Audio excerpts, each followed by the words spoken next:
मुझे लगता है ऐसी पर्सनैलिटी जब एक टाइम पे आती है उभर के, वो बच्चे जनरली पहले नहीं तो सेकंड अटैम्प्ट में ऐसे भी क्रैक कर लिए। And the present prime minister Shri Narendra Modi, पूरा मीडिया निकाल लीजिए, पूरी हिस्ट्री निकाल लीजिए, अगर आपको पता हो कि नरेंद्र मोदी सर को इस दिन छींक आई थी या इस दिन बीमार पड़े थे तो वो 2 दिन ऑफिस नहीं आए। Can anyone tell? He is also a soldier. Pakistan सीमा पर तोपों की गर्जना शुरू हो गई है और राफेल ने उड़ान भरना शुरू कर दिया है और आने वाले समय में कुछ बड़ा होने वाला है, इसका इंतजार हम सभी को रहेगा। हम तो पीओके लेने की बात करें और पूरा पाकिस्तान की बात। Any monkey can fly, okay, but the day you start landing people call you pilot. तो जब मैं एनसीसी ज्वाइन करी तो मुझे लगा नेकी करो समुद्र में डाल, इतना काम कर सकते हैं आप इस तरह का प्लेटफॉर्म दे रहे हो जिस पे खड़े होके वो अपना डेस्टिनेशन और फिर डेस्टिनी खुद चूज़ कर सकते हैं। अब वो लोग जो बोलते थे पायलट वालों में शक्लें अलग होती हैं, अब मैं जब 6 महीने ट्रेनिंग करके वापस आ गया सर, हमें तो पता था शर्मा जी, इस शर्मा के बेटे ने तो बनना ही बनना पायलट, इसकी शक्ल ही ऐसी है।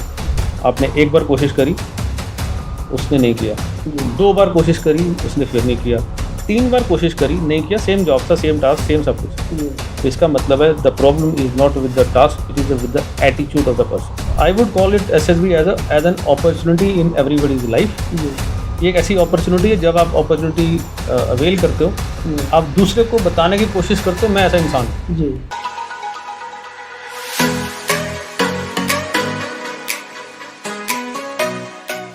नमस्कार दोस्तों, आपका स्वागत है real talk with Rakesh Sharma में। और आज के हमारे खास मेहमान हैं ग्रुप कैप्टन राजेश शर्मा जी, जिनका 3 दशकों का वायुसेना में एज ए पायलट अनुभव है और 3 एनसीसी यूनिट को कमांड किया है।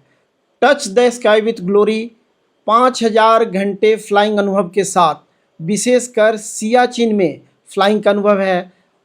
ऑप्स विजय जो कारगिल वार था उसमें पार्टिसिपेट किया हुआ है और इसके साथ ही क्रैश सर्वाइवर हैं।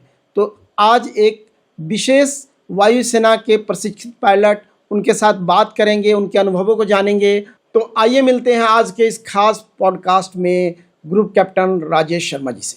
सर, आपका स्वागत है real talk with Rakesh Sharma में। और सबसे पहला सवाल है आपके लिए कि आपने कब सोचा कि एयरफोर्स में आना है या फ्लाइंग करना है? जय हिंद राकेश जी, अपने पॉडकास्ट में बुलाने का शुक्रिया। जैसा कि मैंने अपनी बैकग्राउंड में बताया कि आई बिलोंग टू पठानकोट जी, छोटा सा शहर, बॉर्न इन 69 जी।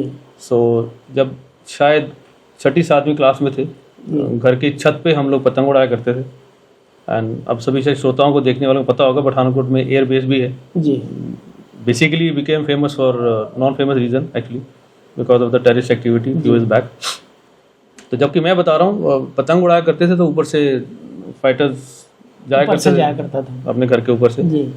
तो बचपना कह लीजिए, कुछ कह लीजिए, उस समय कोशिश ये रहती थी कि पतंग से इसको करके नीचे लेके आ जाए। ठीक है, आज मैं बोल सकता हूँ बिकॉज शायद टेक ऑफ और लैंडिंग डायरेक्शन जब डिफरेंट होती थी जी, तो कई बार एयरक्राफ्ट जो फाइटर थे नीचे दिखते थे, कई बार ऊपर दिखते थे जी। तो ये सोच तब आती थी जब वो नीचे होते थे, या तो लैंडिंग के टाइम पे या टेक ऑफ के टाइम पे। बहरहाल बचकाना चीज़ें अलग हैं। ऐसे ही एक बार और बहुत ऊपर कोई शायद अब मैं बोल सकता हूँ सिविल एयरलाइन का एयरक्राफ्ट जा रहा था जी। तब बच्चे नीचे से खुश होके बड़े ऐसे से तालियां मारते थे और बोलते थे रॉकेट रॉकेट देखा, रॉकेट देखा। जी। तो रॉकेट भी नहीं था जी। आज मेरी बच्ची से पूछोगे उसको भी पता है कि ये रॉकेट नहीं, ये कॉन्ट्रेल है। जी। ठीक है, इंजन का जो गर्म धुआं जो है वो जब ठंडी हवा में जाता है तो वो वाष्प के रूप में या धुएं के रूप में दिखता है, उसको हम कॉन्ट्रेल बोलते हैं। जी। पर उस समय एक छोटा सा सवाल दिमाग में आया कि यार इसको भी तो कोई उड़ाता होगा, और कितने लोग ऐसे होंगे, कितने जहाज होंगे, ऐसे कितने लोग होंगे। जी। तो वो सोच बनी एक प्रेरणा मेरे लिए जी। उस समय के हिसाब से जी। कि लेट्स बिकम मुझे भी पायलट बनना है। तो that was the beginning of my thought process. I would आपका कोई बैकग्राउंड वायुसेना का नहीं था, सेना का नहीं ना था? घर में, ना अड़ोस पड़ोस में, ना ऊपर ना नीचे कोई नहीं था। एंड इवेंचुअली चूँकि ये सीरीज में नहीं आएगा लेकिन cutting short, I was a salesman. Chandigarh में मैंने काम किया है 3 साल, और toward the end of that career मेरे जो 2 मित्र थे जब अपना ग्रेजुएशन और पोस्ट ग्रेजुएशन ख़त्म करके जा रहे थे, उस दिन मेरे को रियलाइज़ हुआ बिकॉज चंडीगढ़ से शहर को छोड़ना मतलब अपने सपने को तोड़ने जैसा है, इतना बढ़िया शहर है। जी बट जब आप करियर की बात करते हो, ये देखते हो मेरे फ्रेंड अपना अपना कैरियर लेके जा रहे हैं और मैं क्या कर रहा हूँ, तो दैट वाज सेकंड थॉट। जी और फिर मैंने something known as service selection board, जिसके बारे में डिटेल से बात होगी। जी उस समय हमारे टाइम पे ज़्यादातर एम्प्लॉयमेंट न्यूज़ एंड न्यूज़पेपर में कुछ ना कुछ एडवर्टीजमेंट आती थी। जी and as the luck would have been, उस समय जो एडवर्टीजमेंट आई that was for number 4 short service commission as a helicopter pilot course. जी and God has been very kind. मैं तो हर फॉर्म जो आ रहा था जिसमें मैं अप्लाई कर सकता था, मैं सब भरने शुरू कर दिए, क्योंकि उस समय जो आग लगने का काम था, वो छोटा सा एक इंसिडेंट है, वो भी बताना चाहूँगा आपको। जी मेरे एक प्रोफेसर हैं, जी हालांकि हम उनसे डायरेक्टली नहीं पढ़े, मगर उसी कॉलेज में थे, इंग्लिश के लेक्चरर। आज भी उनसे बात होती है। I am very thankful to him. His name is professor SK Sood. जी he was a English professor, English literature के। जी तो वो मेरे पापा के साथ चंडीगढ़ में कुछ काम से आए थे। जी तो जब लंच का टाइम था, हम तीनों खाना खाने गए। तो जैसे टेबल होता है, फॉर द 15-20 सेकेंड और सम 30-45 सेकेंड्स पिताजी मेरे हैंड वॉश करने गए। तो जो बीच में 15-20 सेकेंड का टाइम मिला, उन्होंने मेरे को वो बताया जो आज तक मेरा मील का पत्थर साबित हुआ। जी बिकॉज उस समय के हिसाब से, बिकॉज पठानकोट छोटा सा शहर है, सब एक दूसरे को जानते हैं। मेरे पिताजी भी उसी कॉलेज में एज अ हेड क्लर्क काम करते थे उस समय। एंड ही टोल्ड मी कि राजेश यार, तुम 4 भाई हो, तेरे पापा ने ना बड़ी मेहनत करी है, जी यू शुड डू समथिंग, और नाम रोशन करो पापा का, हमारे शहर का नाम रोशन होना चाहिए। तो I was just good listener, जी बिकॉज बीइंग ए सेल्समैन। तो नहीं, सेल्स में आपने क्या काम किया था? तो एक छोटा सा सेंटेंस बताता हूँ, फिर आपको समझ में आएगा। उन्होंने कहा कि यू बी एन ऑफिसर। जी उन्होंने नहीं कहा मेरे को एयरफोर्स में ज्वाइन करने को, आर्मी में ज्वाइन करने को, या किसी और जगह। He just told me one line, be an officer. Be an officer. तो अभी उस एंगल से जी अगर जब अब मैं उसमें देखता हूँ अपने बैकग्राउंड में, तो PIQ फॉर्म होता है हमारा, पर्सनल इंफॉर्मेशन क्वेश्चन, जो SFB के प्रोसेस में आता है, फर्स्ट फॉर्म। जी उसमें नीचे सेल्फ डिस्क्रिप्शन में लास्ट कॉलम में लिखा जाता है कि आप अगले 10 साल में, 5 साल में, फ्यूचर प्लान में क्या है। जी आप मेरा आज भी एयर हेडक्वार्टर में अगर फॉर्म पड़ा होगा, जी उसको देख लीजिए। मैंने उसको कैपिटल लेटर में क्लियरली लिखा हुआ है, टू बी एन ऑफिसर। जी I am not saying I wanted to become an air force आपने पायलट पायलट नहीं लिखा था, ना। लेकिन आपका सपना था कि मैं जहाज उड़ाऊं। जहाज उड़ाना ठीक है, जैसे मैं इसको रिलेट कर सकता हूँ अब्दुल कलाम सर से, जो हमारे प्रेसिडेंट रहे हैं। जी उनका भी सपना था। आप उनकी बातों को देखो आप, जी तो हर वो बच्चा जिसकी कुछ तमन्नाएं होती हैं, जिसको हम सपने कह सकते हैं, ड्रीम्स, जी थोड़ा सा और सपने करीब आते हैं, बहुत सारे सपने देखते हैं, तो इच्छाएं बननी शुरू हो जाती हैं, डिज़ायर्स। जी अब वो डिज़ायर जब बननी शुरू होती है, हम उस तरफ अगर काम करना शुरू करें, जी दैट बिकम आवर पैशन। जी अब पैशनेट एकदम मोटिवेट होकर काम करें, तो उनको एक्शनेबल फॉर्म में ले आए, तो वो चीज़ रियलिटी में बदल जाती सर, है। This is true for everything. आपकी कहानी देख के बहुत सारे सेल्समैन और वो पायलट बनना चाहेंगे, आप इस पे क्या कहेंगे? तो thanks to all the companies, sorry guys, all the company owners, क्योंकि मैं हमेशा ये बात करता हूँ, जितने बच्चे हैं, अपना अपना रोल अगर किसी इंसान को समझ में आ जाए जी कि मैं दुनिया में आया हूँ, it's very big question actually. पूरा जिंदगी लग जाती है कईयों को ये समझने के लिए कि मैं करने क्या आया हूँ। Thankfully we are in such a nice country India, जो विविधताओं से इतना भरा है, इतना अच्छा देश है हमारा, कि आपको इतनी सारी चॉइसेस हमारे पास। सर, आपकी जो एक कहानी है ना, सेल्समैन टू पायलट बनने की, एक करोड़ों युवाओं को मोटिवेट करेगी।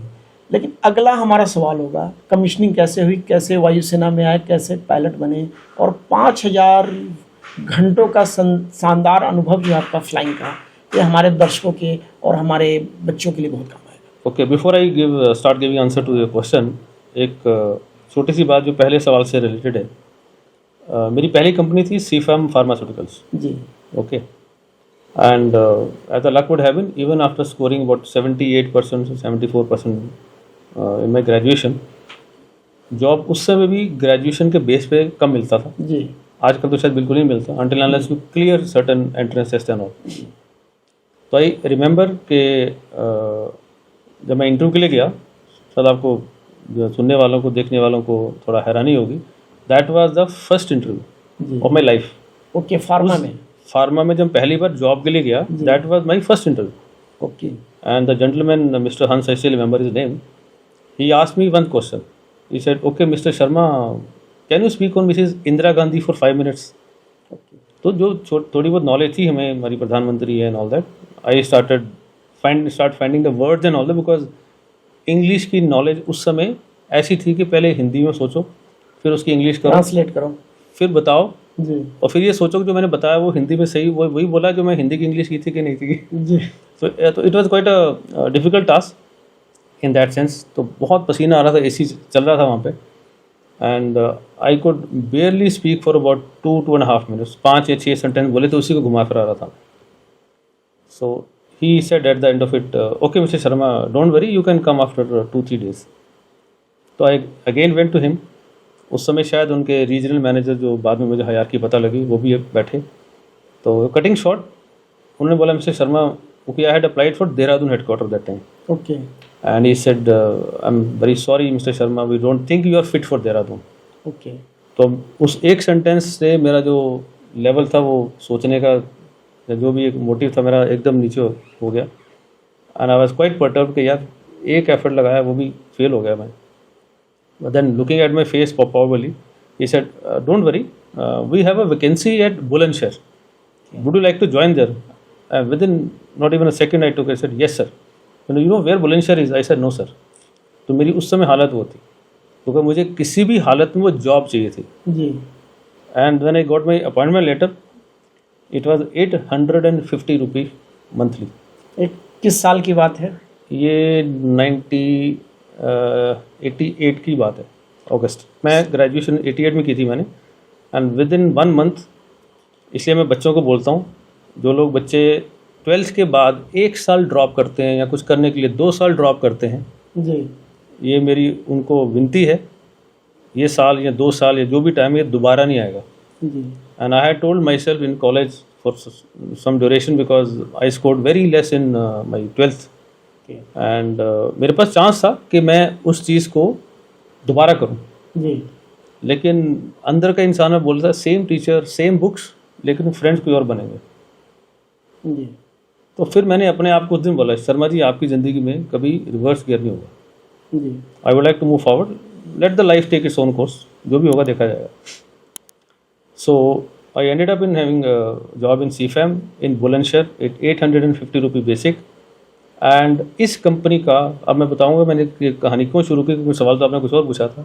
उस कंपनी की एक टैगलाइन थी, जी, उस टैगलाइन की वजह से मैं बोलूँगा कि मैं पायलट बन पाया। जी। और वो टैगलाइन ये थी, शायद जितने भी सेल्समैन हैं, specially in corporate world service and जितने भी लोग हैं, जी, आपको आपके बॉस बोलते होंगे, और उस कंपनी की टैगलाइन थी, your performance is judged by the end result. Sales में होता ही how you get it, from where you get it, nobody is bothered, specially from the boss point of view. तो इस एक लाइन की वजह से ही हमारी SSB क्लियर होती है।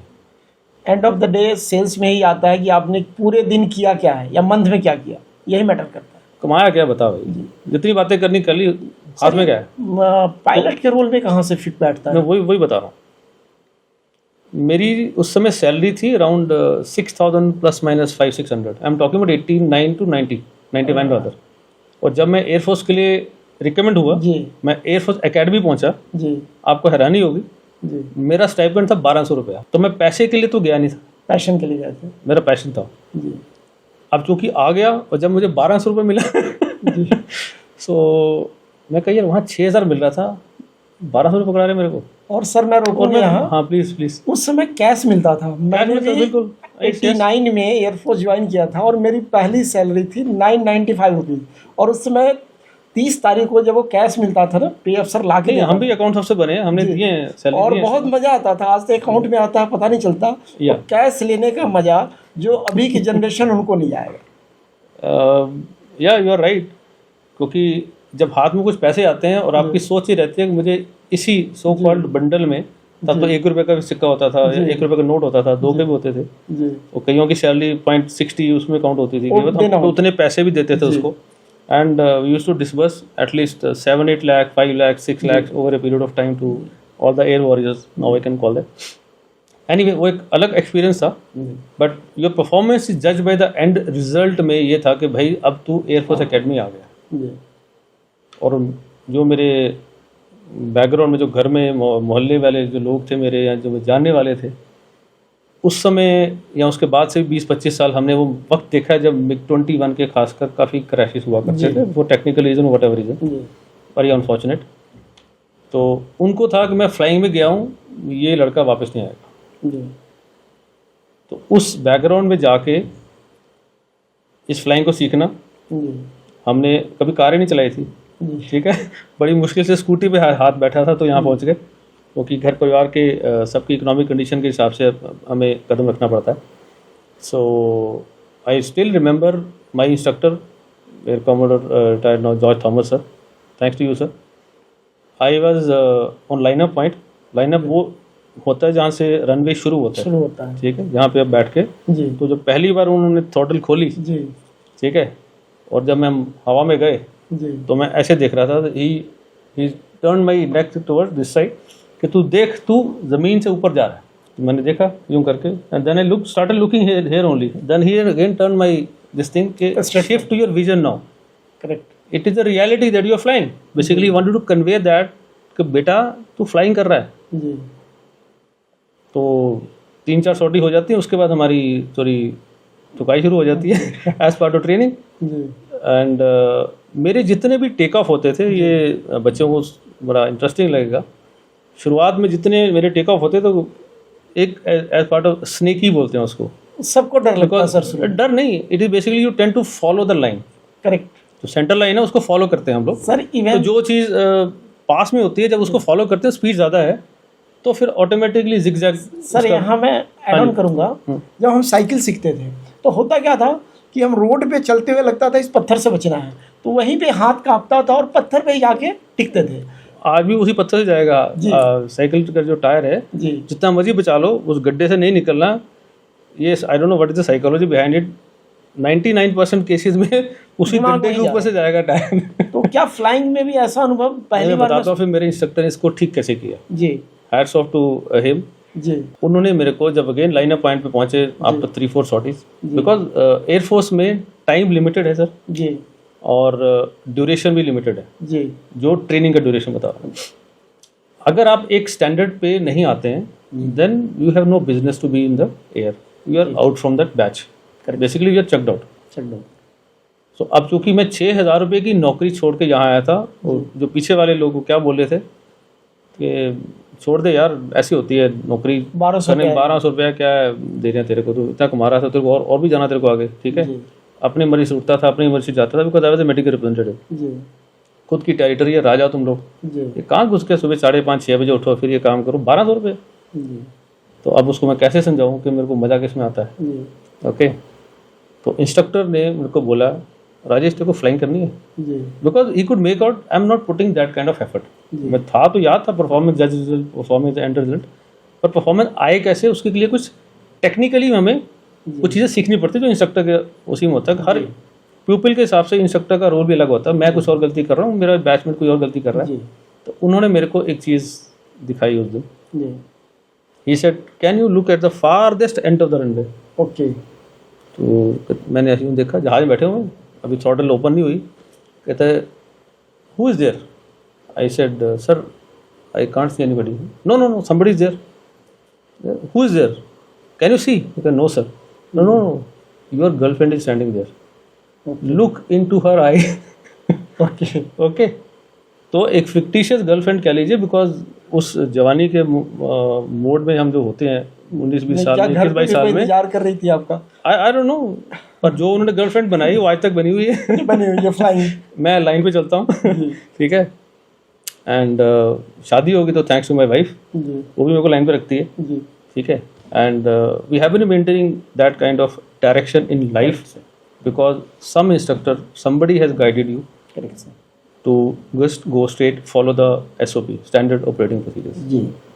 So this is how we ended up in फौज, and फौज में पायलट बनना मतलब it was a dream come true. 6 महीने की हमारी ट्रेनिंग हुई, उस समय एयरक्राफ्ट होते थे HPT 32, शायद आजकल पिलेटस में कन्वर्ट हो गया, अच्छे एयरक्राफ्ट आ गए आजकल के बच्चों के एंगल से। एंड 6 मंथ्स के बाद जब मैं ट्रेनिंग करके वापस आया, तो वो जो लोग शक की निगाह से देख रहे थे, ये तो जिंदा वापस आ गए। ओके, तो वाकई यार ये तो कमाल हो गया। अब वो लोग जो बोलते थे पायलट वाला ना शक्लें अलग होती हैं, अब मैं जब 6 महीने ट्रेनिंग करके वापस आ गया तो हमें तो पता था शर्मा जी, इस शर्मा के बेटे ने तो बनना ही बनना पायलट है, इसकी शक्ल ही ऐसी है। तो दुनिया के दोनों तरह के वो चीज़ें हैं। एवरीबडी लाइक के सनराइज सबको अच्छा लगता है।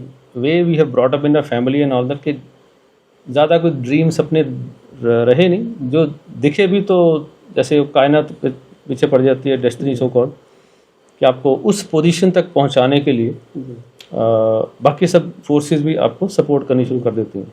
सर एक और सवाल है कि फ्लाइंग में जो लोग उस स्टैंडर्ड पे नहीं आ पाते हैं, हाँ जी, तो क्या उनको दोबारा मौका मिलता है या उनको बाहर कर दिया? Like I told you, it's a system of I don't know, at our time it used to be like the training period was of 6 months.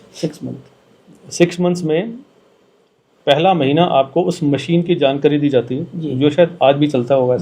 In addition to the other disciplinary training profile I'm saying, PT, parade, sports, all that stuff, and with regard to training studies I'm saying, ground subject की training, उस machine की training जिसको हम MCF बोलते हैं, and उस particular machine की training बोल रहा हूँ। उसके बाद जब आप उस टेस्ट में पास हो जाते हो फिर आपकी फ्लाइंग शुरू होती है। फिर आपको हम बोलते थे हमें, ओए तेरे को इंस्ट्रक्टर कौन सा मिला? अच्छा, क्योंकि इंस्ट्रक्टर की भी एक इमेज होती है। शायद उनके लिए अलग अलग बैच आए होंगे, बिकॉज हर 6 महीने में नहीं बाहर आती है, तो उनके लिए शायद इतना अच्छा शायद शगुन नहीं रहा होगा, लेकिन हम लोगों को बड़ा अच्छा लगता था क्योंकि वो इंस्ट्रक्टर जो कम मारता हो या जिसकी इमेज थोड़ी डोसाइल हो, अगर वो इंस्ट्रक्टर आपको मिल जाता है तो आपका मोटिवेशन लेवल पहले से, अभी फ्लाइंग नहीं करी आपने, पहले से यहाँ बढ़ जाता है और बाकी लोग आपसे ईर्ष्या करना शुरू कर देते हैं। दे एनवी यू, क्या कि अरे तेरे को यार वो मिल जाए, मेरे को मिलना चाहिए था। अगेन गर्लफ्रेंड वाली स्टोरी, अभी कुछ है नहीं, एग्जिस्टिंग कुछ नहीं है, हमें नहीं पड़ी मार, अभी उसका भी तो हाथ चलता है। पहले से सुनाई हुई कहानी है कि इमेज ठीक है। फौज में फेलियर जिसको हम बोलते हैं जी, कुछ तो आपको मापदंड रखना पड़ेगा एक ट्रेनिंग के एंगल से जी। तो हमारे टाइम पे ये था, अभी शायद सेम ही होगा, 3 चांस मिलते हैं आपको जी। तो मैंने उसको एज अ फिलॉसफी बच्चों को आज भी समझाता हूँ कि मेरे पास भी अगर कोई आए, आप किसी को गाइड कर रहे हो किसी काम के लिए, और मैं समझा रहा हूँ आपने एक बार कोशिश करी उसने नहीं किया, 2 बार कोशिश करी उसने फिर नहीं किया, 3 बार कोशिश करी नहीं किया, सेम जॉब था, सेम टास्क, सेम सब कुछ, तो इसका मतलब है the problem is not with the task, it is with the attitude of the person. तो मैंने उसको ज़िंदगी में डाल लिया, तो मैं ऐसे लोगों को फिर नमस्ते कर देता हूँ। 3 बार मौका देता हूँ, 3 बार मौका देता हूँ जी मैं, और मैं आपको बोल रहा हूँ 3 बार, हो सकता है 2 बार ही दूँ अगली बार नहीं, इट्स बेसिकली आपका टास्क है जी, कितना ज़रूरी है वो काम जी, क्या रिसोर्सेज आपके पास। Again the performance is judged by the end result. Sir एक और है, 6 महीने का तो आपका ट्रेनिंग हो गया, उसके बाद आगे नहीं, 6 महीने की ट्रेनिंग हमारी बेसिक जो एयरक्राफ्ट है, because all training in flying start with the fixed wing flying. Fixed wing मतलब जिनके 2 विंग्स होते हैं, 2 विंग्स होते हैं, under carriage and all that, fix और रिट्रैक्टेबल। तो क्योंकि हमारा सिलेक्शन हुआ था हेलीकॉप्टर पायलट कोर्स के लिए, तो इस 6 महीने की ट्रेनिंग के बाद डाइवर्जन होता है, वी वेंट टू हाकिमपेट। तो वहाँ 1 साल की ट्रेनिंग और होती है, बेसिक एंड एडवांस्ड। चीता पे कम थी, हमारे टाइम पे चेतक भी थी। चीता का रोल चूँकि हाई ऑल्टीट्यूड में था, वो बाद में आया रोल जैसे भी आया। तो चेतक पे 1 साल की ट्रेनिंग हुई, जब 1.5 साल की ट्रेनिंग हो गई उसके बाद एयर हेडक्वार्टर को पता चल जाता है इतने पायलट पास आउट हो रहे हैं, अब इनको कौन कौन सी यूनिट में भेजना हमने। तो I got posted to that time snow tigers, हमारी यूनिट का नाम था, Bareilly. I am very proud of that. So I got posted to Bareilly, correct. तो वहाँ से जितने भी हमारे नॉर्थ के हिल्स थे, स्पेशली जोशीमठ सेक्टर में, उत्तरांचल, यहाँ उत्तराखंड अभी जो बन गए, मानसरोवर से लेके टुवर्ड्स वेस्टर्न साइड जितने भी हिल्स थे अदर देन JNK के, उस टेन्योर में मेरे वो कवर हुए। बिकॉज ज़्यादातर रोल जो चीता और चेतक का था, वो ज़्यादातर रोल हाई ऑल्टीट्यूड में था, to render some kind of help और communication. Anywhere it can land. Yeah, it's a very versatile machine. जी। अभी शायद आर्मी एविएशन में ही है, शायद मुझे पता नहीं अपने एकेडमी में है कि नहीं है, क्योंकि अभी HAL जो मैन्युफैक्चर हैं, शायद ALH ध्रुव जिसको हेलीकॉप्टर बोलते हैं, बट वो शायद रिप्लेस हो गए हैं काफ़ी जगहों पे। तो ओल्ड मशीन, 60s की मशीन है। 60s की। सर मेरा भी थोड़ा कनेक्शन है क्योंकि पहली पोस्टिंग मेरी उधमपुर थी, वहाँ मी 17 में हमारे पास ही चेतक चीता का हेलीकॉप्टर, तो हम इकट्ठे ही एक साथ काम किया हुआ है, देखा हुआ है। एंड एक बड़ा अनुभव है साथ में काम करने का। तो आपका जो वर्सेटाइल अनुभव है स्पेशली फ्लाइंग का, उसके बाद आप आगे ट्रेनिंग में बच्चों की लाइफ बनाने में, मोटिवेट करने में। आपने 5000 से ज़्यादा बच्चों को एयर एनसीसी में ट्रेनिंग दी है, उनका कैरियर बनाया है, 3 यूनिट में कमांडिंग की है। स्पेशली मैं आज बात करना चाहूँगा दर्शकों के लिए, जो यंग युवा जो आना चाहते हैं स्पेशली एयरफोर्स में पायलट बन के, एनसीसी एयर विंग को ज़रूर ज्वाइन करें अगर उनके आसपास में वो मौका मिले। और आज आपके पास मौका है सुनने का, समझने का group captain Rajesh Sharma sir को, जिनका लगभग 3 दशक का फ्लाइंग का अनुभव है। तो सर एनसीसी के कैडरों के साथ किस तरह का आप वहाँ भी स्ट्रिक्ट थे या प्यार से उनको रखते थे? नहीं, मैंने किसी को आज तक हाथ नहीं उठाया। हाथ नहीं उठाया, ठीक है। सिवाय अपने बच्चों के कभी वो भी तो अपने ही बच्चे होते हैं। नहीं, वो बने बच्चे हैं, but there is something known as professionalism जी। एक बच्चे पे मैंने हाथ उठाया था जी। वो उठाया नहीं था, उठ गया था बेसिकली। Very sorry. नहीं, she was a girl. I am very gender neutral person, मेरे लिए लड़का और लड़की सेम जी। और शायद हर उस इंस्ट्रक्टर के लिए जो बच्चे को सिखा रहा है जी, अगर ये एटीट्यूड नहीं रखेंगे तो फिर it is getting compromise on the training aspect से, ठीक है। तो ये शायद मेरा बेहाला का किस्सा है। मैं कलकत्ता में था उस समय। Behala is a smaller airport जी, वहाँ पे हम फ्लाइंग कर रहे थे जी।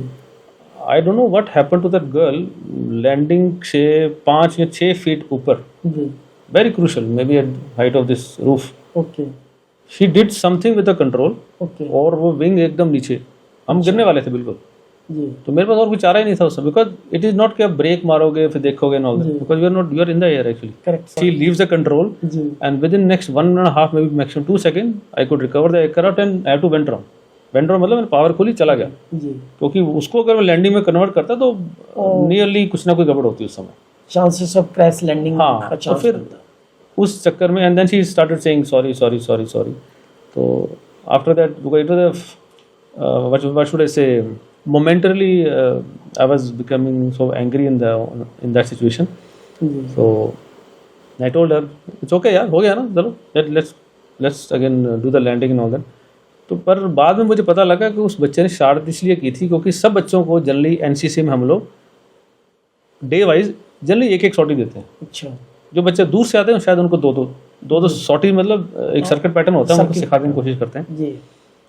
अब चूंकि वो कलकत्ता में थे, फ्लाइंग भी कलकत्ता में हो रही है, they are also from Kolkata, nearby college and schools and all that, तो उसके मन में कहीं कुछ गड़बड़ जागी होगी कि मैं तो 2 करके आऊँगी, शर्त लगी होगी किसी के साथ, देख लैंडिंग प्रॉपर ना करें हम दोबारा चक्कर लगा। उसको पता था शायद कि कोई गड़बड़ होगी, सर ओपन थ्रॉटल कर देंगे और निकल जाएंगे, क्योंकि रनवे है ही छोटा। जब आप लैंड करने वाले होते हो तो ये अगर नहीं करोगे तो आपके पास जगह कम है आगे और उसको टेक ऑफ करने की।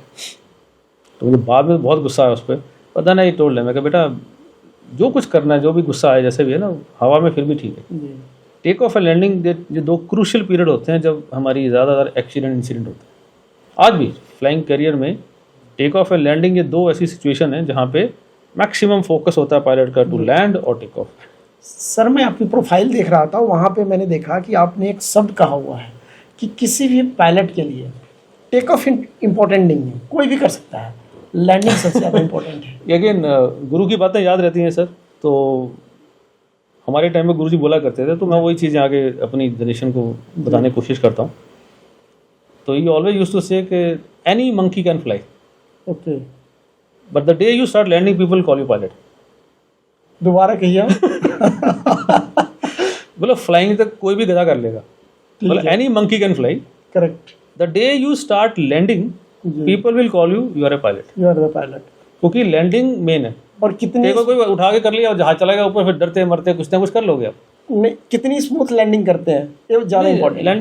लैंडिंग होती है, कोई स्मूथ और कोई हार्ड ऐसा कुछ नहीं है। टच डाउन थोड़ा सा हार्श हो सकता है, उसको शायद हार्ड लैंडिंग बोलते हैं, जो बैठने में लगा अब आए सॉरी, ठीक है, और कोई पता नहीं लगे कब लैंड किया लिया, उसको शायद स्मूथ लैंडिंग बोलते होंगे।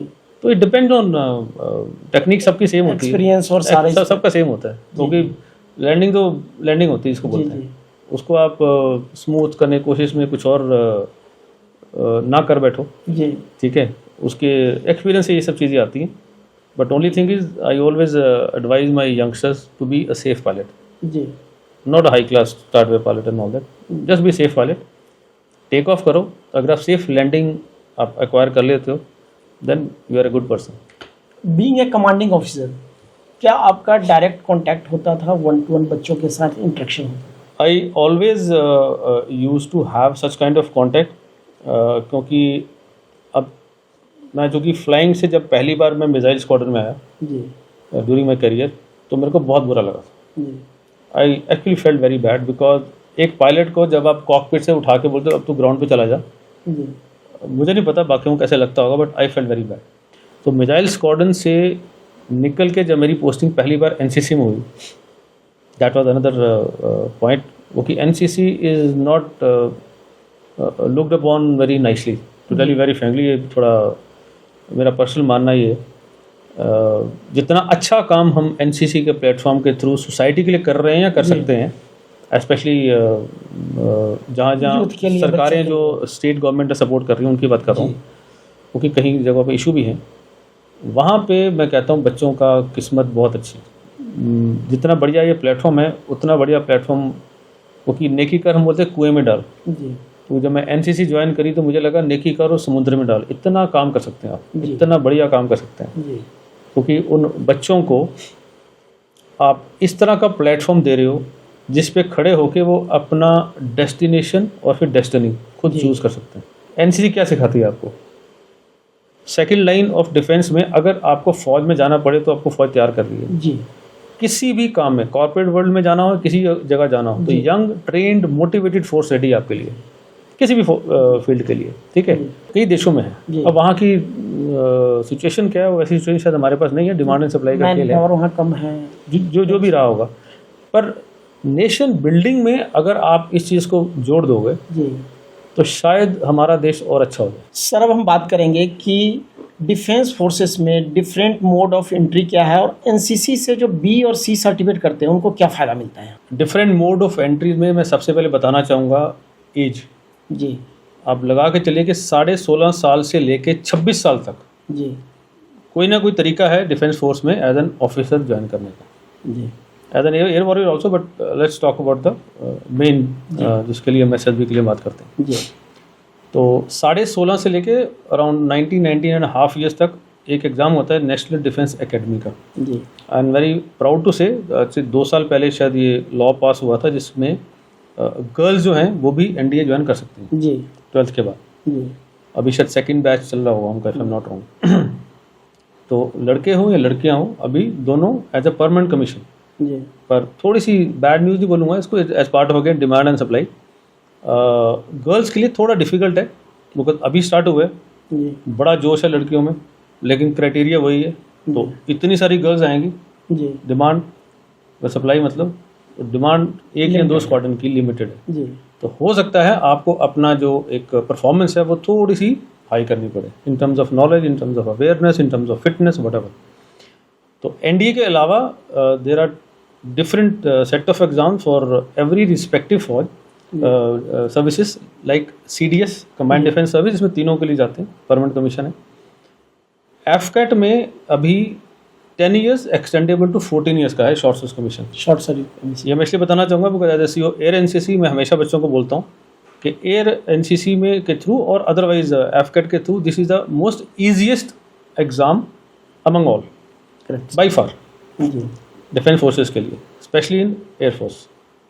और 19.5 से लेके अप्रॉक्सीमेटली 23.5 से 24 साल तक आप इसको ज्वाइन कर सकते हैं। जी कुछ कोर्सेज ऐसे हैं, सपोज आपने सिविल से कमर्शियल पायलट लाइसेंस लिया है जी या आपने एमएससी इन फिजिक्स की हुई है, जी तो मेटेरोलॉजी ब्रांच या फ्लाइंग ब्रांच में भी जी फिर शायद age, I am not too sure, I think I am quite clear sure on that, 26 years की एज है, 26 साल तक आप ज्वाइन कर सकते हैं। ज्वाइन कर सकते हैं। Yes, ji okay. एंड इसके अलावा टेक्निकल एंट्री स्कीम है, बीटेक के फाइनल ईयर में यूनिवर्सिटीज स्कीम्स हैं, उसके हिसाब से आप आर्मी, नेवी, एयरफोर्स में फ्लाइंग ब्रांच, और फ्लाइंग ब्रांच के साथ साथ अगर कुछ मेडिकल इशू हो अगर आपको, जी बिकॉज ज़्यादातर लोग पूछते हैं कि सर स्पेक्स लगी है मेरे को, क्या मैं फाइटर ज्वाइन कर सकता हूँ? नहीं। जी तो मैं अभी क्लियर कर दूँ, फर्स्ट टाइम आप जब भी जाओगे मेडिकल में फॉर फ्लाइंग ब्रांच, आपका आई साइड हैज़ टू बी 6/6, शायद एक आध आँख में 6/9 आजकल कहीं पढ़ा था मैंने,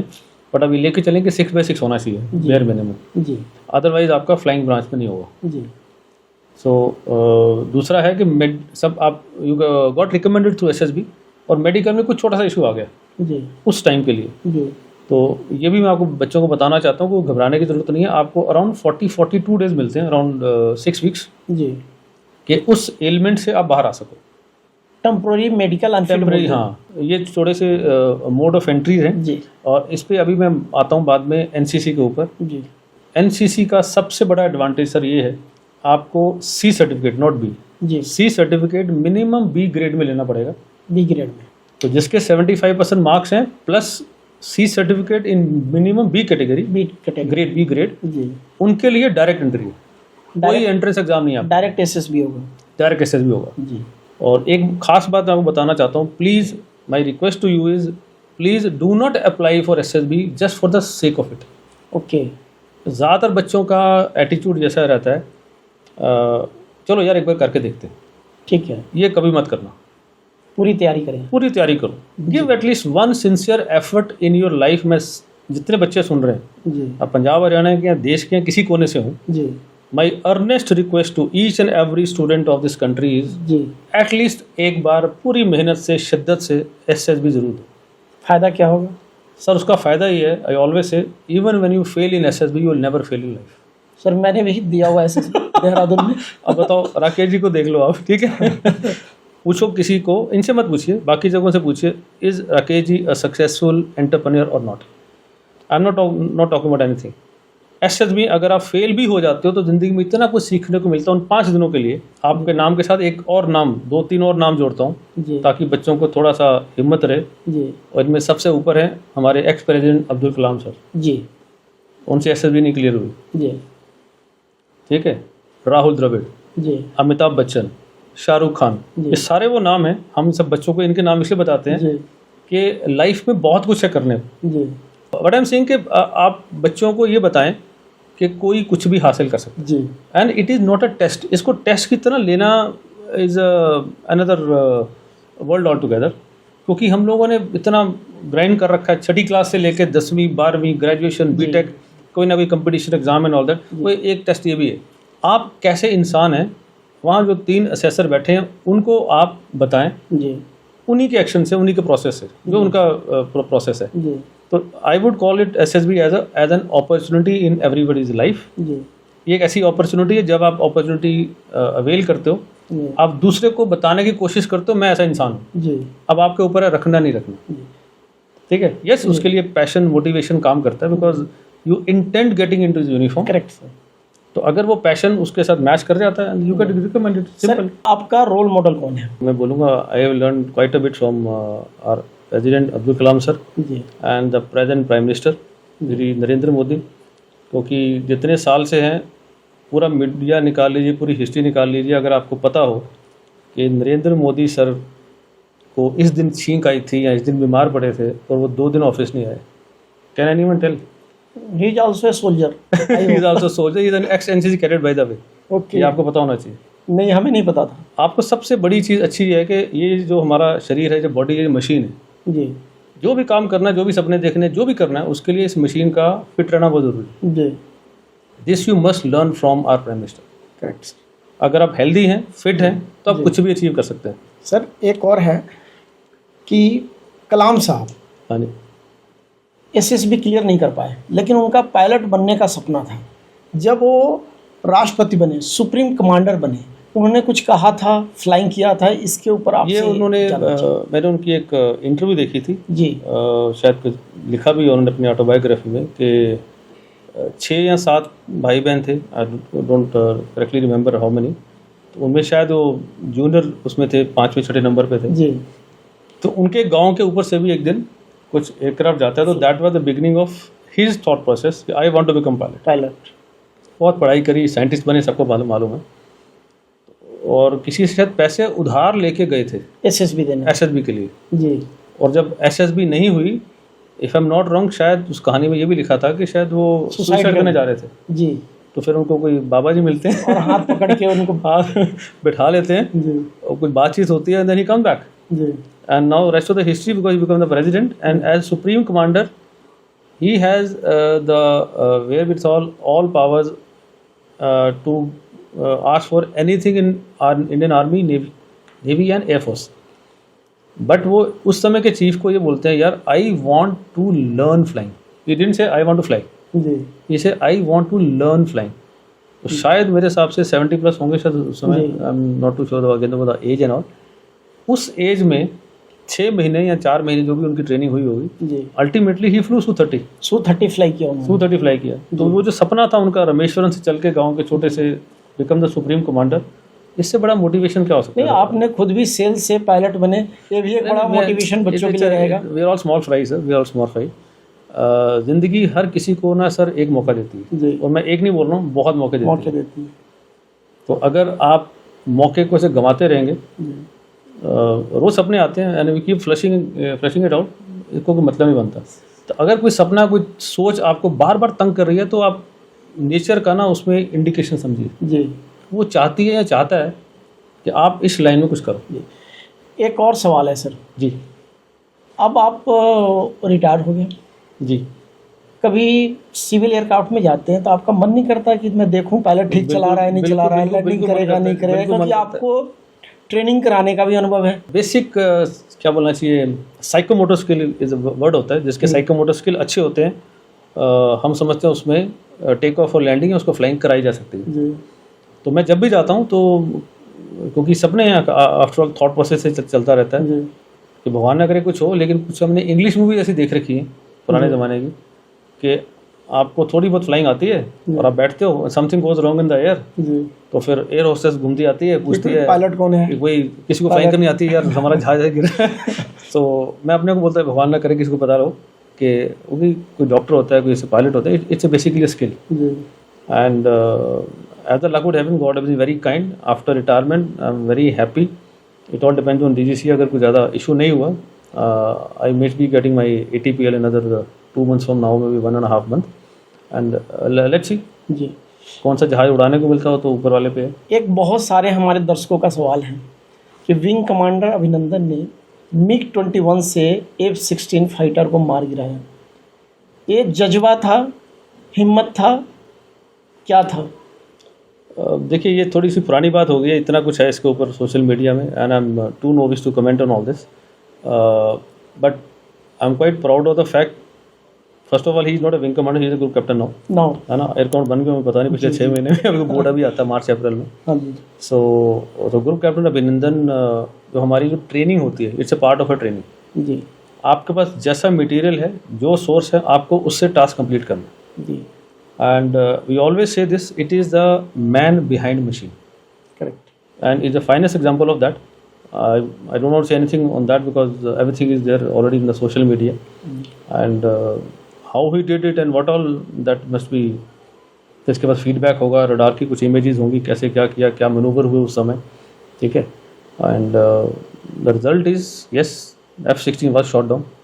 एंड इवेंचुअली MiG-21 का भी उनका गिरा पाकिस्तान में, फिर उनको वहाँ ले जाया गया, with in 24 hours he was release, and rest is the history.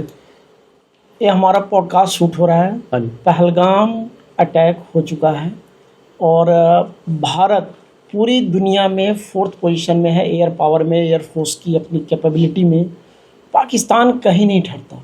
आप क्या सोचते हैं अगर युद्ध की स्थिति आती है तो एयर फोर्स का रोल क्या होगा, पाकिस्तान एयर फोर्स कहाँ ठहरेगी एयर फोर्स के सामने? देखिए अभी बहुत सारे एक्सपर्ट और दोनों सरकारों के जो बड़े बड़े लोग हैं सब इस पर कमेंट कर रहे हैं। I am not a military expert from that angle, जाके experience as a normal citizen जो है मैं वो शेयर कर सकता हूँ, जी जो जिसका सोर्स मीडिया हो सकता है, जी कुछ चैनल हो सकता है। आपके अनुभव भी हैं सर? नहीं अनुभव है, पर रिटायर हुए 2 साल होने वाले हैं हमें, जी। तो obviously things are not that जी। फ्रेश। कटिंग शॉर्ट, अब पहलगाम वाली बात आएगी उसमें नहीं आएगी मुझे नहीं मालूम, पर मेरी अपनी तमन्ना है कि 1947 से पहले वाली कंडीशन अगर हो जाए, जी that is the end to all this.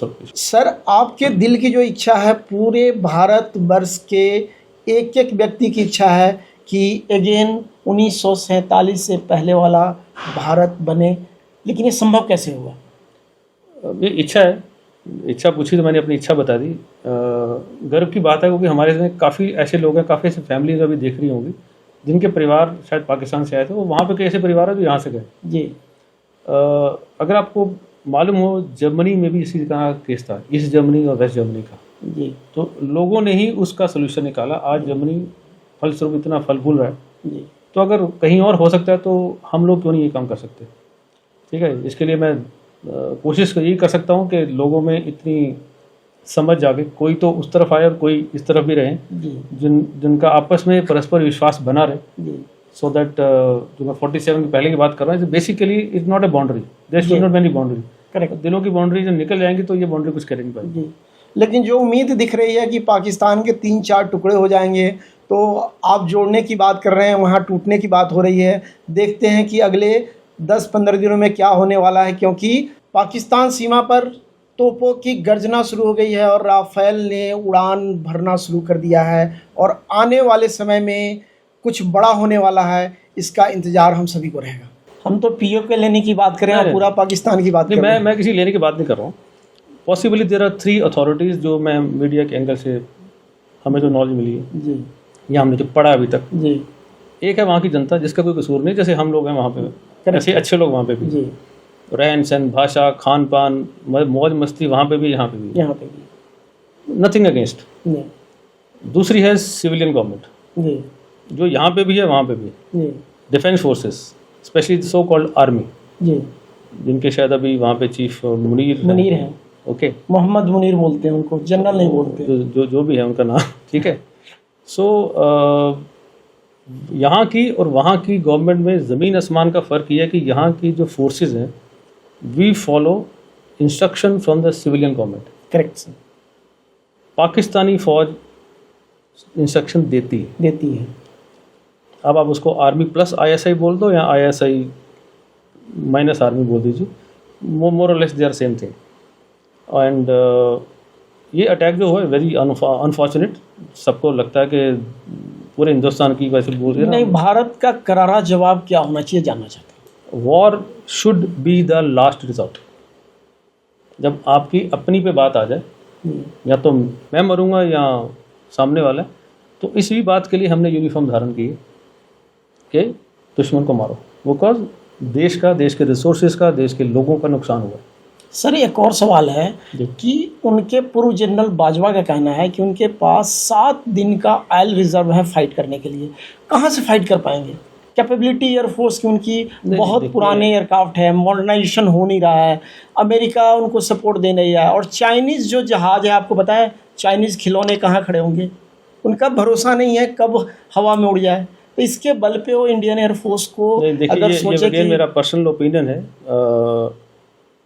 हमारी इंस्ट्रक्शन से या किसी और की इंस्ट्रक्शन से तो लड़ाई होगी नहीं। हमारे प्रिय प्रधानमंत्री जी ने बड़ा सिंपल सा बोला है, फ्रीडम दे दी है सेना को फ्रीडम दे दी है। एक्सपर्ट हैं उसमें लोग, अच्छे एडवाइजर्स हैं जो उनको अच्छी सलाह देंगे, खुद टारगेट चूज करेंगे, खुद तैयारी करेंगे, कब करना, नहीं करना, कैसे करना, वो इट्स एक्सपर्ट कमेटी का मैटर। अगर बिना वॉर के किसी को सबक सिखाया जा सकता है through diplomatic channel, through other resources, जैसे अभी इन्होंने इंडस ट्रीटी को बंद करने की कोशिश करी, डिप्लोमेटिक कदम है जो भी है जी, ठीक है। There are various ways and means. Okay, I don't want to get into any kind of controversy. तो जो मीडिया में है मैं उसी बात ही कर रहा हूँ कि कुछ तरीके हैं, उन्होंने एयरस्पेस बंद कर दिया, हमने बंद कर दिया, डिप्लोमेटिक मिशन उन्होंने कम कर दिया, हमने भी कम कर दिया। तो there are different means and targets. लेकिन इन सब में एक जो I would say surprising factor है, आज तक इंडिया पाकिस्तान में 71 की वॉर के बाद, based on the so called Shimla agreement, जो हम पढ़ा करते थे एज पार्ट ऑफ अवेयरनेस, कि दोनों देश आपस में बैठ के फैसला करेंगे जो भी इशूज़ होंगे, ठीक है, कोई बीच में नहीं आएगा जी। अब टैसिट सपोर्ट होता है, दूर से सपोर्ट है, चाहे रशिया की हो चाहे अमेरिका की हो आज की डेट में। पर ये फर्स्ट टाइम हुआ है शायद जब चाइना ने ये बात बोली कि अगर पाकिस्तान की संप्रभुता को खतरा होगा जी, तो हम चुप नहीं बैठेंगे। तो दिस इज़ बिग स्टेटमेंट। ऊपर से मैं शायद परसों पढ़ रहा था, surprisingly Russia has supplied, I don't no this news is correct और रॉन्ग, S-400 मिसाइल चाइना को चली। नहीं, हमारे पास दे रहा है तो सर पॉसिबिलिटी नहीं है कि रसिया उनको दे, कहीं ना कहीं ह्यूमर मैं वही कह रहा हूँ, because see our source is what. जी, आपका सोर्स क्या है? और जो सोशल मीडिया में, सोशल तो मीडिया, देखिए 2 स्ट्रीम होते हैं, जी हर चीज़ के 2 स्ट्रीम होते हैं। एक है अगर मान के चलें, और एक जो नहीं है। करेक्ट है। तो अगर हम डिग्री ऑफ डिफिकल्टी बढ़ा के चलें जी तो it is in our favour. Sir हम लेके चलते हैं, अभी सब लोग सोच रहे हैं पाकिस्तान पाकिस्तान पाकिस्तान, जी तो हम वहीं रहे। चाइना ने आज से 30-40 साल पहले सोचा था अमेरिका से ऊपर जाना है। China has gone that, America को आंखें दिखाने लायक हो गए, just because we have a natural front close to in terms of Himalayas. जी ठीक है, अगर हम उस समय चाइना के हिसाब से सोचते, अपनी टेक्नोलॉजी या बाकी सब रिसोर्सेज को मस्टर करते या बाकी जगहों पे हम कोशिश करते, तो किसी की हिम्मत ही नहीं है कुछ और करने की। ठीक है, तो अभी coming to the point is this is a very vast subject. Okay, मुझे नहीं लगता कि लड़ाई होनी चाहिए एज ऑफ नाउ। अगर पाकिस्तान और इंडिया का मुकाबला किया जाए तो शायद 1:8 या 1:10 का इकोनॉमी का फ़र्क है। करेक्ट है, करेक्ट। हाँ जी लेट्स सी, हमारे पास उनसे 6 गुना ज़्यादा आर्मी है। जी। 6 तो नहीं होगी, शायद 15 है, कि उनके पास 6 लाख है शायद। उनके पास 5.5 लाख है। चलो ठीक है, 3 गुना लगा लीजिए। हाँ, उनमें से काफ़ी तो हमारी ईस्ट साइड में, जो चाइना देख रही है। नहीं, उनकी भी बलूचिस्तान में है, उनका भी तालिबान से फाइट कर रहे हैं। अभी जब देखो लड़ाइयाँ जब लड़ी जाती हैं तो फिर सारे सोर्सेज को मिला के, सभी टारगेट को मिला के लड़ा जाता है। जी ओके, मेरा अपना ओपिनियन है, I mean everybody has its own opinion. तो माय ओपिनियन इज ओनली के war should be the last resort. Correct, क्योंकि लड़ाई एक बार शुरू हो जाए तो फिर आपके बस में नहीं रहता लड़ाई का क्या होगा। सर अब आप यहाँ तो शुरू कर सकते हो, जी खत्म नहीं कर सकते। खत्म नहीं कर खत्म फिर डेस्टिनी पे रहता है, जी। कौन कहाँ पे क्या कर रहा है। वो दोनों न्यूक्लियर पावर हैं, we should be. Sir NCC में 3 यूनिट कमांडिंग का आपका अनुभव है, आपके बहुत सारे कैडेट रिकमेंडेड एसएसबी में हुए होंगे, लेकिन जो रिकमेंड नहीं हो पाते, क्या सिविल लाइफ में उनको फ़ायदा मिलता है? देखिए, again it's a question of requirement at the higher level.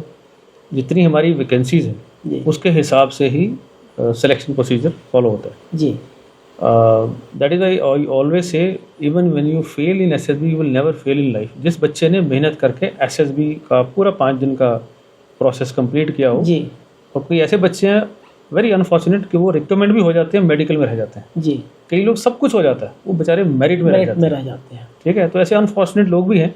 But then I have seen myself, जो मेरा अपना एक्सपीरियंस है। मेरे कुछ बच्चे इस समय इंडियन एक्सप्रेस में सेकंड ऑफिसर हैं, बिकॉज उनका एक्सपीरियंस कम है। सीपीएल के लगभग घंटे होंगे उनके। जी कोई ग्लाइडर पायलट लाइसेंस है। जी कुछ बच्चे मेरे कैबिन क्रू में as a cabin crew already join कर चुके हैं जी। डिफरेंट एयरलाइन में।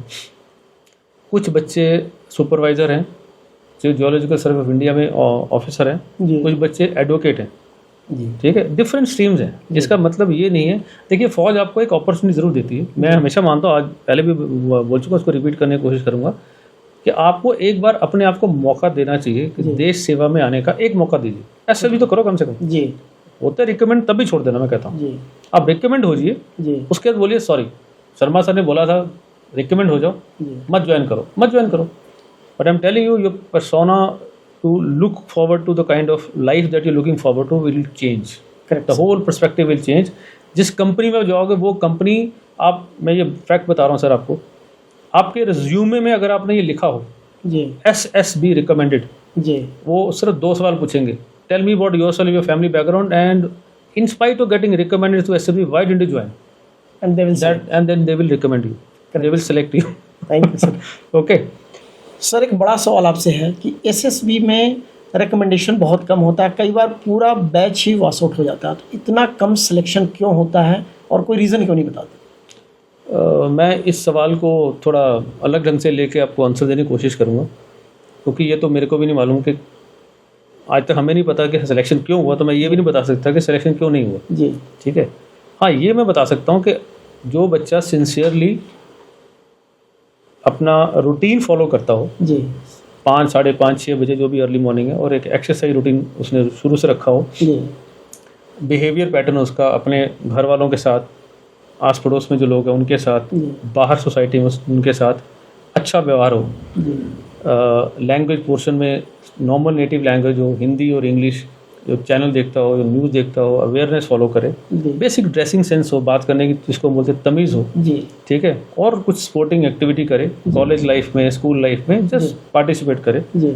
मुझे लगता है ऐसी पर्सनैलिटी जब एक टाइम पे आती है जी उभर के, वो बच्चे जनरली पहले नहीं तो सेकंड अटेम्प्ट में ऐसे भी क्रैक कर लेते करेक्ट कर लेंगे। हैं। यस सर पायलट बनने के लिए पहले पीएबीटी टेस्ट होता था, जो अब सीपीएसएस हो गया है। या it's a computerised pilot selection system, जी नया नाम रखा है उन्होंने, जी एंड इट इज़ मोर और लेस सिमिलर थिंग, लेकिन थोड़ा सा एज अ कह लीजिए एक तरह के वीडियो गेम की तरह है, जी जहाँ आपको सिखाया जाता है, या आपको अगेन 3 चांस मिलते हैं। जी and I must tell you all the students must hear this कि ये चांस ज़िंदगी में जब आप जाते हो एयरफोर्स के लिए, आर्मी के लिए, नेवी के लिए, एक ही बार मिलता है। पायलट बनने के लिए CPSS टेस्ट पायलट बनने का अपॉर्चुनिटी सिर्फ एक बार मिलती है। अगर फेल हो गए, अगर फेल हो गए तो आप उसके बाद डिफेंस फोर्सेज में आप कभी पायलट नहीं बन सकते। ये सच्चाई। 2 बार ट्रायल और होता है सेम, ये 3 बार होता है, जो 3 भी बार आपका बेस्ट स्कोर होता है वो उसको काउंट करता बेस्ट स्कोर, है, जहाँ तक मेरी नॉलेज है। लेकिन पूरे लाइफ में एक बार होगा। पूरी लाइफ में एक बार। अगर आप रिकमेंड अब आप ये पूछेंगे एक बार क्यों होता है, जी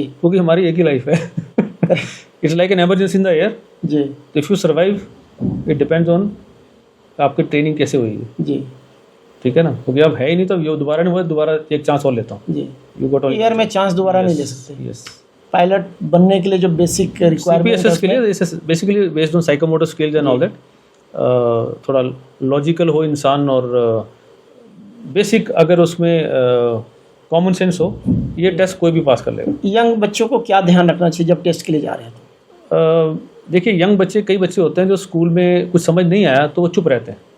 मैं छोटा सा एग्जांपल देता हूँ। जी अगली क्लास में जाते हैं फिर चुप रहते हैं, जी ऐसे करते करते 9th 10th हो जाता है। जी 11th तक जब पढ़ाई में काफ़ी मुश्किल हो जाती है, जी क्योंकि उनको सिखाया ही नहीं गया जी कि raising a hand is your right, correct disagree with certain thing is your right.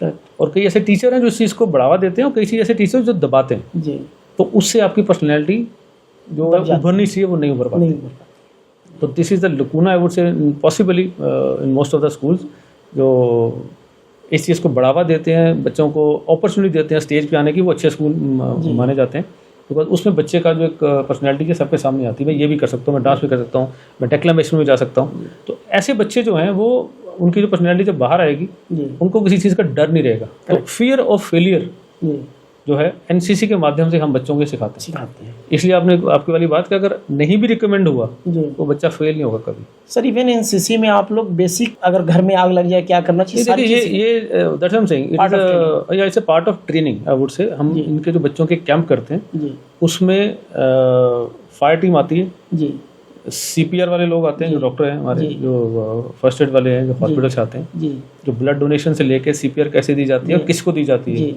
बच्चा है तो ओल्ड है तो है, जी ट्रेन में सफ़र कर रहे हो तो है, बस में है तो अपने कार में है, या जमीन नॉर्मल रोड साइड में अगर किसी को इस तरह का हो जाए तो you are there to help.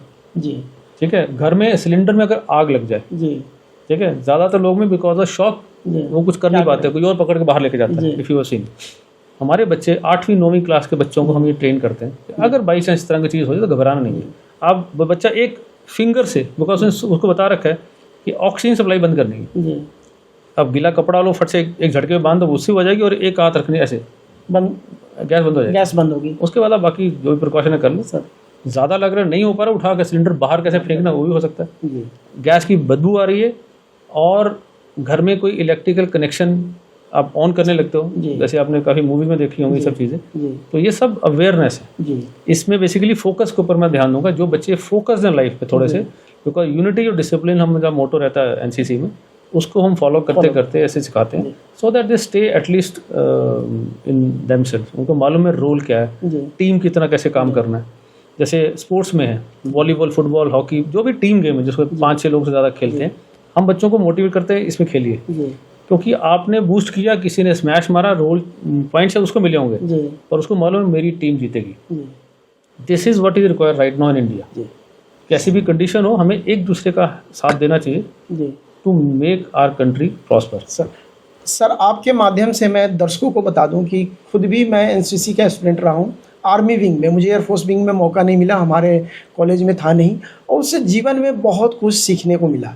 तो जितने भी यूथ आज देख रहे हैं, आसपास जहाँ भी मौका मिले आपको एनसीसी ज्वाइन करने का, चाहे आर्मी हो, एयरफोर्स का हो या नेवल का हो, ज़रूर ज्वाइन करें।